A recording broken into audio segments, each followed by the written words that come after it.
Halo semuanya, di video kali ini Koko akan lanjutin lagi pembahasan 5 soal per hari materi UTBK SBMPTN Fisika. Dan kita udah sampai ke bagian ke-9. Jadi Koko akan bahas soal dari nomor 41 sampai 45. Nah, soal yang kalian lihat di sini udah Koko tampilkan di video sebelumnya. Jadi Koko yakin beberapa dari kalian udah mencoba kerjain soal ini. Nah, sebelum kita mulai, bagi yang belum subscribe channel YouTube Koko, jangan lupa di-subscribe terlebih dahulu dan nyalakan juga tombol atau lonceng notification-nya. Sehingga kalian akan dapat notification ketika Koko mengupload video pembahasan yang lainnya. Nah, kita langsung aja lihat soal yang pertama. Di soal ini dia bilang, tinjau suatu benda yang memiliki massa jenis rho 0. Jadi rho 0 ini adalah massa jenis dari benda. Jika benda tersebut dimasukkan ke dalam fluida, maka sebanyak 3/4 bagian volumenya tercelup di dalam fluida tersebut. Pertanyaannya adalah, hitunglah massa jenis fluida. Jadi yang ditanya adalah massa jenis fluida. Kalau Koko mulai dengan menggambar diagram gaya, kita punya suatu air atau fluida. Ini fluida. Kemudian kita masukin sebuah benda. Waktu kita masukin sebuah benda, ternyata yang tercelup di bawah sini itu adalah 3/4 dari volume total. Pertanyaannya, massa jenis fluidanya berapa? Diagram gaya yang bisa kita gunakan untuk soal ini adalah benda itu pasti memiliki gaya berat. Jadi ada gaya berat yang arahnya ke bawah. Selain gaya berat, benda itu juga merasakan gaya angkat ke atas. Arahnya kemana ya? Udah pasti ke atas, namanya aja gaya angkat ke atas. Nah, benda itu akan mengapung seperti pada gambar. Artinya dia tidak naik, tidak turun, tapi dia diam pada posisi seperti ini. Ketika suatu benda diam, menurut hukum Newton pertama, sigma F-nya pasti bernilai 0. Dan karena hanya ada dua gaya yang bekerja pada objek kita, maka gaya yang ke bawah harus sama dengan gaya yang ke atas. Dengan kata lain, gaya berat harus sama dengan gaya angkat ke atas. Koko pakai simbol U di sini. Kalian mau pakai simbol FA boleh, pakai simbol apapun sama aja. Koko pakai U. Nah, gaya berat itu adalah M kali G. Massa dikali percepatan gravitasi. Sedangkan gaya angkat ke atas, rumusnya adalah rho fluida, hati-hati ya, rho fluida dikali G dikali volume yang tercelup. Jadi bukan volume total, melainkan volume yang tercelup. Jadi kalau kita ganti ke persamaan kita akan dapat rho fluida dikali G dikali volume yang tercelup. Sama-sama ada gravitasi, kita boleh lenyapkan aja. Kemudian massa benda di sini kita nggak tahu. Tapi kita tahu massa jenis benda. Dan kalian harusnya udah pada ingat dong. Massa jenis itu adalah massa dibagi volume. Jadi ada satu formula lagi yang harus kita gunakan untuk soal ini. Nah, karena massa jenis itu adalah massa dibagi volume, maka massa itu adalah massa jenis dikali volume. Dan massa jenisnya di sini adalah massa jenis si benda. Karena Koko kan mau cari massa dari benda. Jadi massa jenisnya dikali volume. Massa jenis benda dikali volume sama dengan massa jenis fluida dikali volume yang tercelup itu adalah 3/4 bagian. 3/4 dikali volume total. Kalau kita coret volumenya, kita bisa mendapatkan massa jenis fluida itu adalah 4/3 massa jenis benda. Dengan kata lain, pilihan yang tepat ada di opsi yang E. Kita lanjutin ke soal yang kedua. Sebuah truk bermassa 1000 gram melaju dengan kelajuan konstan. Massanya 1000. Dia bergerak dengan kelajuan konstan 100 km per jam. Menaiki tanjakan miring dengan kemiringan tan alfa sama dengan 0,1. Jika gaya gesek yang bekerja pada truk adalah 700 Newton, hitunglah daya minimum yang harus diberikan oleh mesin truk tersebut. Diberikan buat apa? Ya udah pasti buat melaju dengan kelajuan konstan itu. Kalau Koko ilustrasikan soal ini, kita punya suatu bidang miring. Kemudian ada sebuah truk, anggap aja seperti ini. Kemudian kita akan lihat lagi gaya yang bekerja pada mobil atau truk itu. Yang pertama udah pasti ada gaya berat, nggak mungkin nggak ada. Gaya beratnya itu adalah 1000 dikali 10. Kita langsung ya, 1000 kali 9,81 di sini. Jadi Koko ikutin aja 1000 kali 9,81. Kita dapat gaya beratnya 9810 Newton. 9,81 kali 1000 ya. Kemudian ada gaya gesek sebesar 700 Newton. Jadi kalau digambar gaya geseknya ke arah bawah sini 700 Newton. Nah, untuk suatu benda yang menaiki bidang miring, gaya beratnya bisa kita uraikan searah dengan bidang miring. Jadi kalau Koko uraikan ke sini, gaya beratnya bisa diuraikan ke arah bidang miring.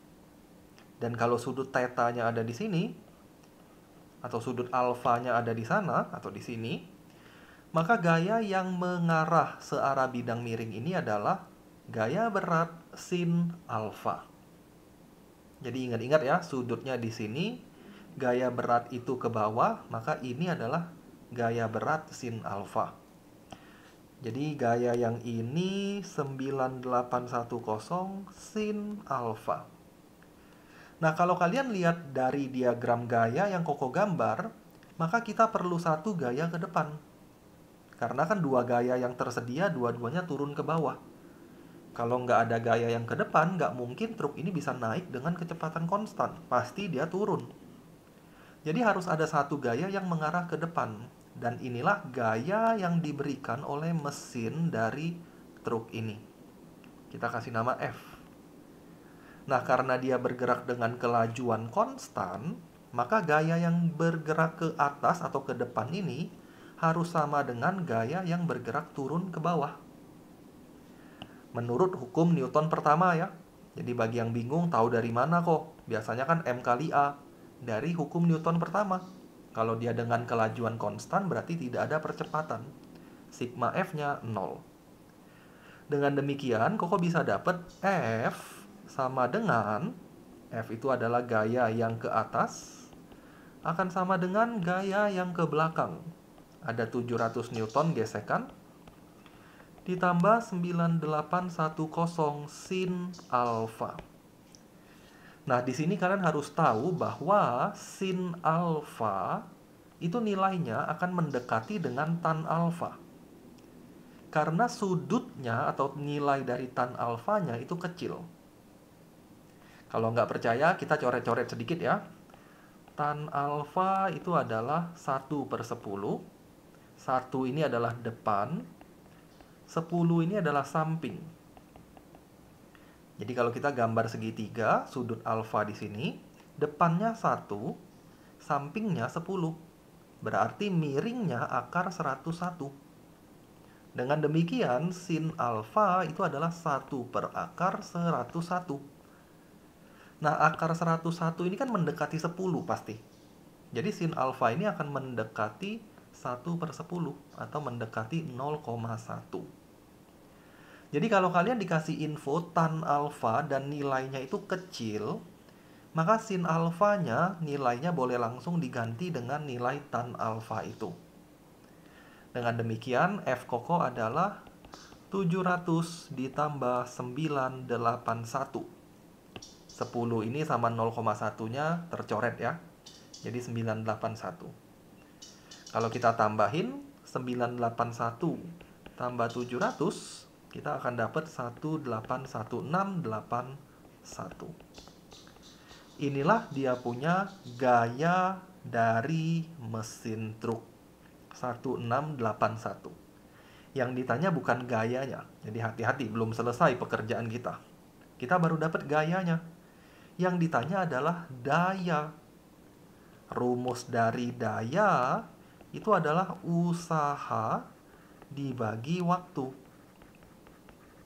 Ini rumus dasar dari daya.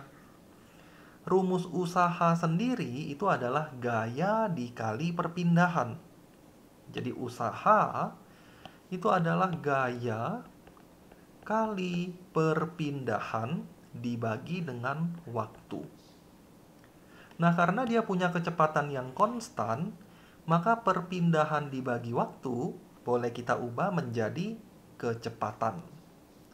Dengan demikian, power atau daya itu adalah gaya dikali kecepatan. Jadi kita punya satu rumus lagi. Nah, begitu kita tahu formula ini tinggal diganti aja. Gayanya kan kita tahu, 1681 Newton. Ini kok kurang Newtonnya ya. Jadi 1681 dikali kecepatan. Hati-hati unitnya. Unitnya adalah kilometer per jam. Jadi kalian harus ubah dulu menjadi meter kaliin 1000 dibagi 1 jam itu adalah 3600 detik. Kalau kita coret sedikit dan kita nanti bisa hitung kasar. Ini nolnya buang aja 2. Ini nolnya juga buang 2. 1681 dibagi 36 itu kalau kita hitung kira-kiranya ya. Kira-kiranya aja ini pasti 40-an. Nggak mungkin sampai 50-an. Karena 36 kalau kali 50 itu udah lebih dari 1681. Jadi hasilnya pasti 40-an. Jadi jawabannya karena pilihannya semuanya sama-sama kilowatt semua, maka jawaban yang paling tepat itu mungkin yang A. Kalian bisa cek nanti ya hitungannya. Tapi kalau Koko tebak sih ini jawabannya yang A. Jadi pasti sekitar 47,1 kilowatt. Mungkin nggak akan tepat segini, tapi kurang lebih akan seperti itu. Jadi jawabannya yang A. Nah, ini nomor kedua. Kita lanjut ke soal yang ketiga. Untuk mendapatkan panjang gelombang de Broglie, Koko bacanya de Broglie ya. Ini cara kita sebutnya de Broglie. Untuk mendapatkan panjang gelombang de Broglie 500 nanometer, elektron perlu dipercepat dari keadaan diam dengan beda potensial sebesar berapa? Kita tahu panjang gelombang de Broglie. Panjang gelombangnya adalah 500 kali 10 pangkat 9 meter. Nano itu kali 10 pangkat 9. Formula untuk mencari panjang gelombang de Broglie atau lambda itu adalah H dibagi mv. H ini adalah konstanta Planck, m ini adalah massa dari elektron, sedangkan v itu adalah kecepatan. Nah, H-nya kita sudah tahu karena ini tetapan, massa elektron kita tahu, lambda kita juga tahu. Artinya kecepatan kita bisa cari dari sini. Jadi kalau Koko ganti dulu, kecepatan itu adalah H dibagi M kali lambda. Koko nggak akan masukin angkanya di sini ya, karena angkanya ini mengerikan pasti. H ini adalah 6,63, massa elektron 9,11, masih ada kali bla bla bla. Lambdanya sih 500, enak. Tapi yang lain kan ribet. Jadi Koko nggak mau masukin sekarang. Biarin aja seperti ini dulu. Nah, berikutnya, apa hubungan antara kecepatan dengan beda potensial? Untuk mempercepat elektron, kita memberikan beda potensial. Kalau kita ngomongin beda potensial, pasti kita ngomongin energi listrik. Beda potensial itu tegangan.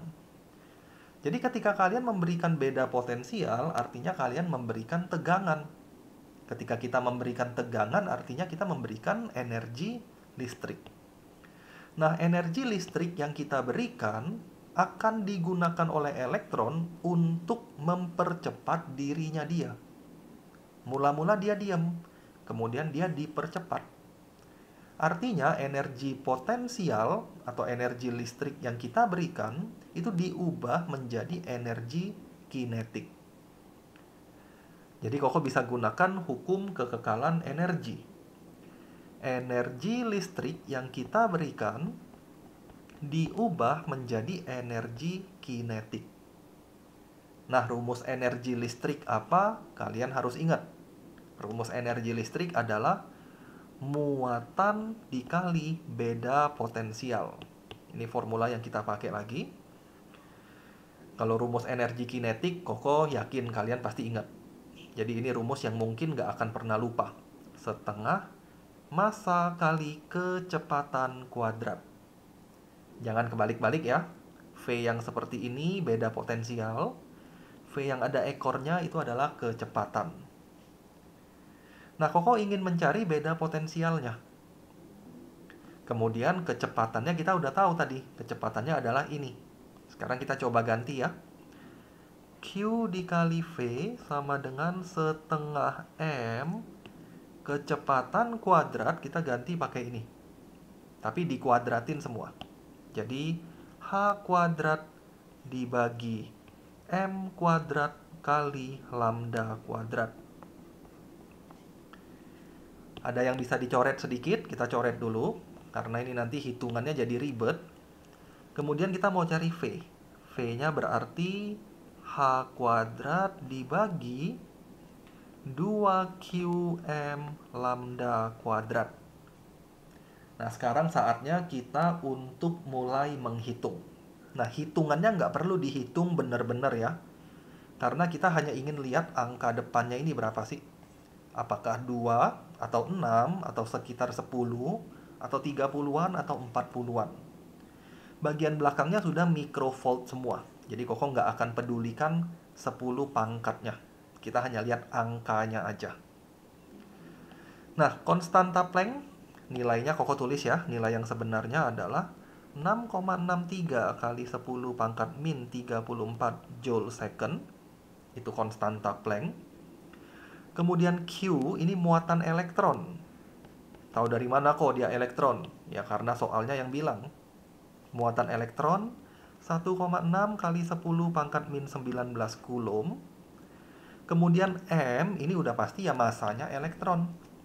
Masanya elektron 9,11, 10 pangkat min 31 kilo.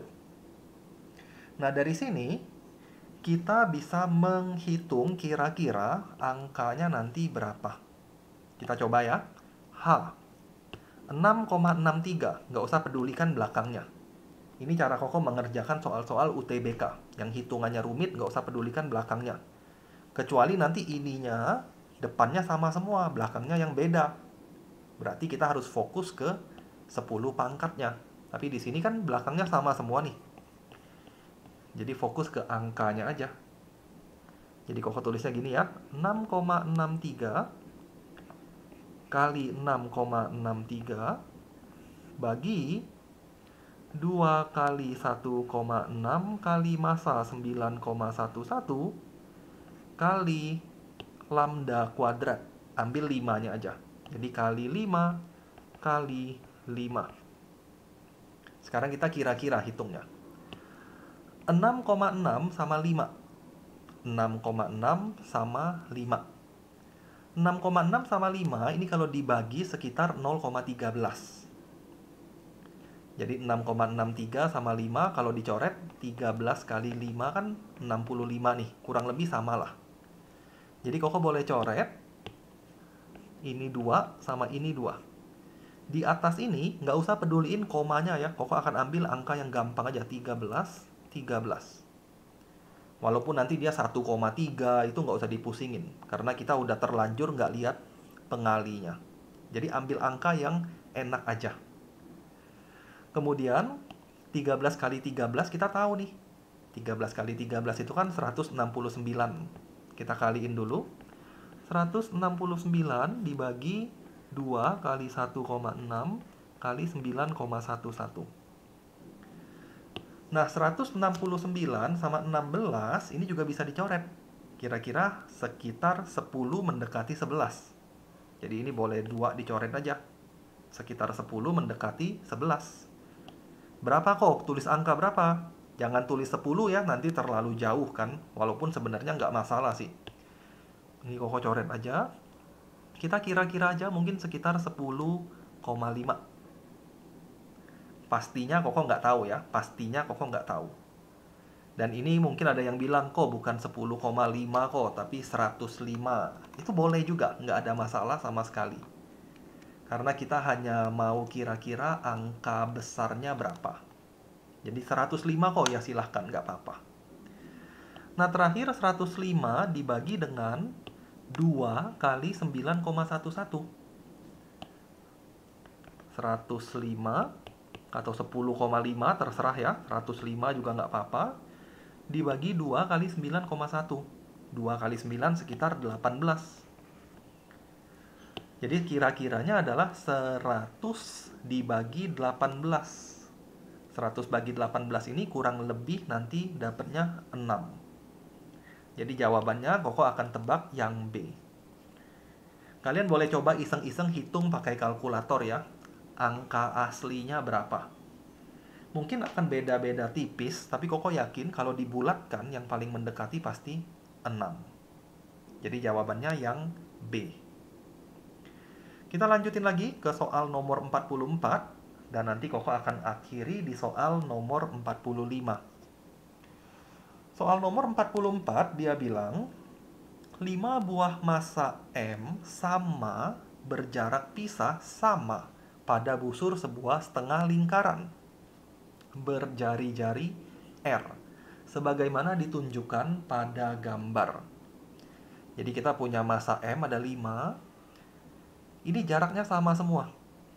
Jadi ini dipisahkan sama jaraknya. Karena dia setengah lingkaran, maka sama jarak di sana maksudnya adalah sama sudutnya. Jadi sudutnya ini sama semua. Kalau kalian hitung ya pasti 45, 45, 45, 45. Kemudian ada massa M kecil diletakkan di pusat kelengkungan busur seperti pada gambar berikut.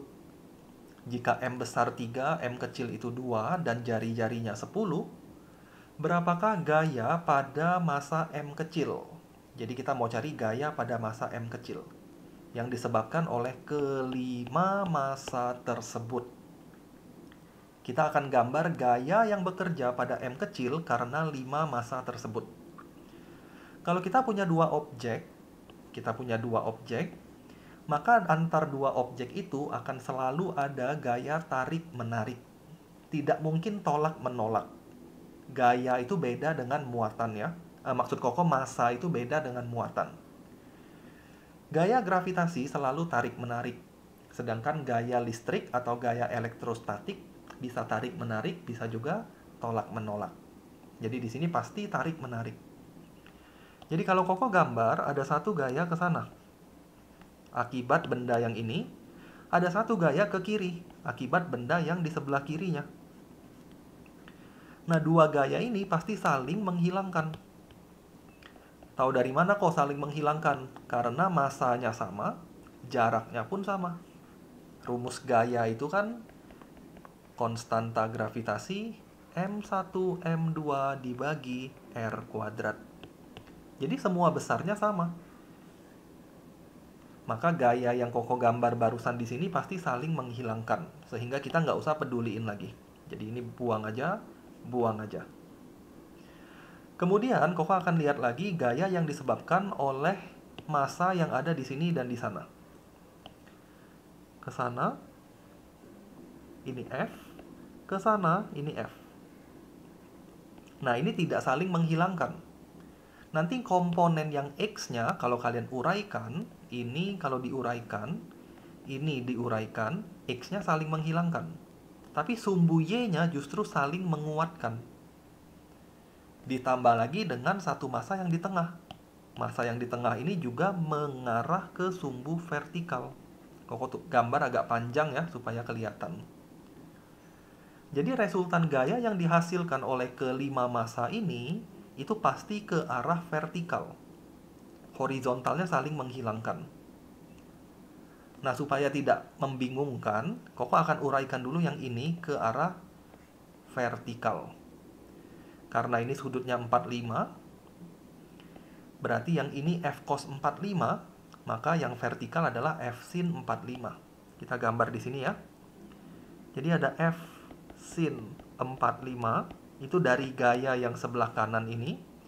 Dari yang sebelah kiri juga ada. Jadi ada satu lagi F sin 45 dari yang sebelah kiri.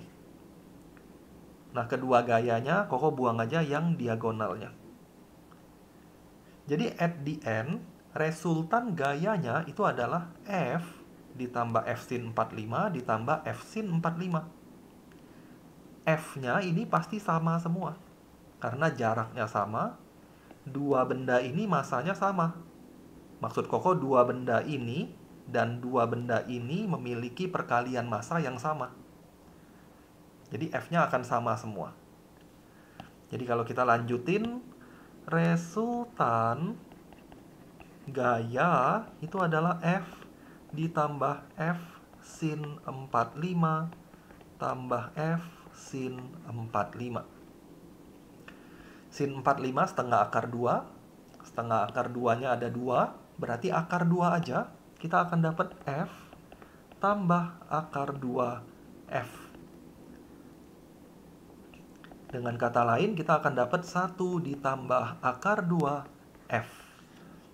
Kita tinggal hitung aja, kira-kira lagi ya. Kalian bisa lihat pilihannya 10 pangkat min 8 semua.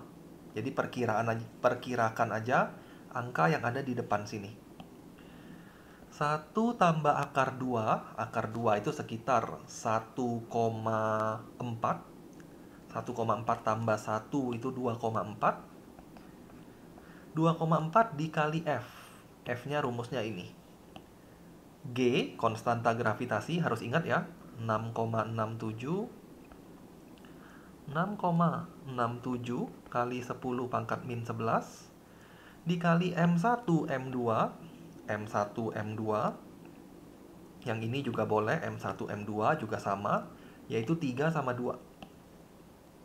Kali 3 kali 2 dibagi dengan jarak kuadrat. Jaraknya berapa? Jaraknya adalah 10 cm. Kalau kalian jadiin meter, 0,1. Jadi Koko tulis dulu 0,1. 0,1. 0,1. Nah, lagi-lagi kita hitung angkanya aja. Jadi ini anggap aja 1, nggak usah dilihat. Ini akan ada kontribusi ke bagian belakang sini. Jadi nggak usah dipusingin. Kita langsung hitung angka ini aja.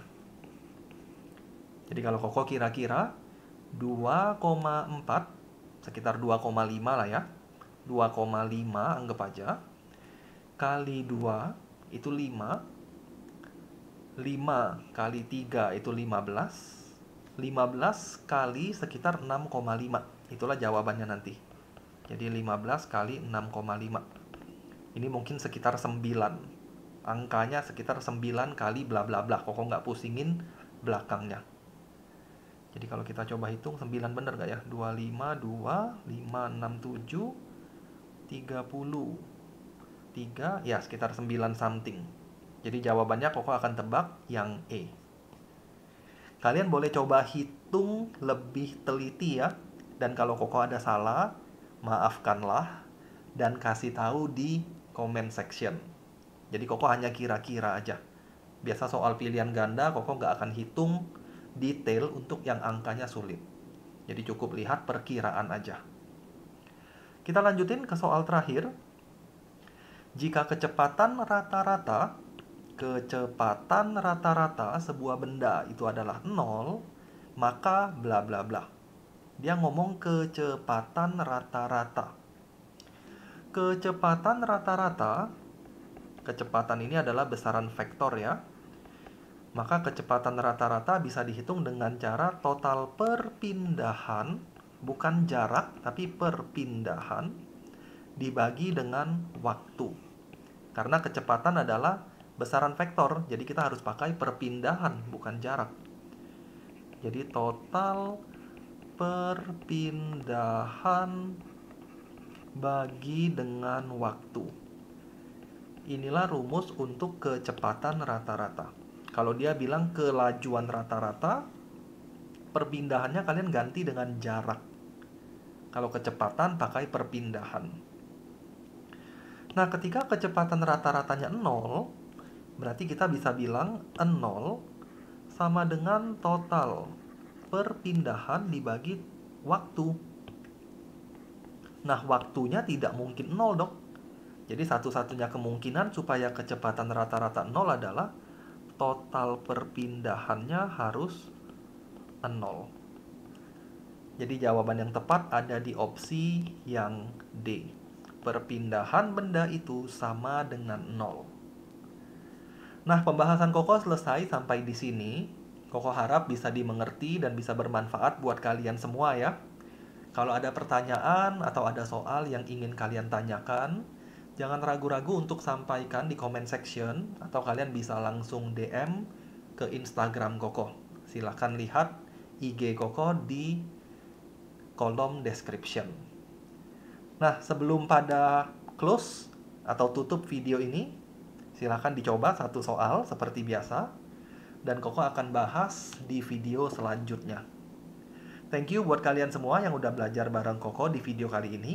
Kita ketemu lagi di video berikutnya.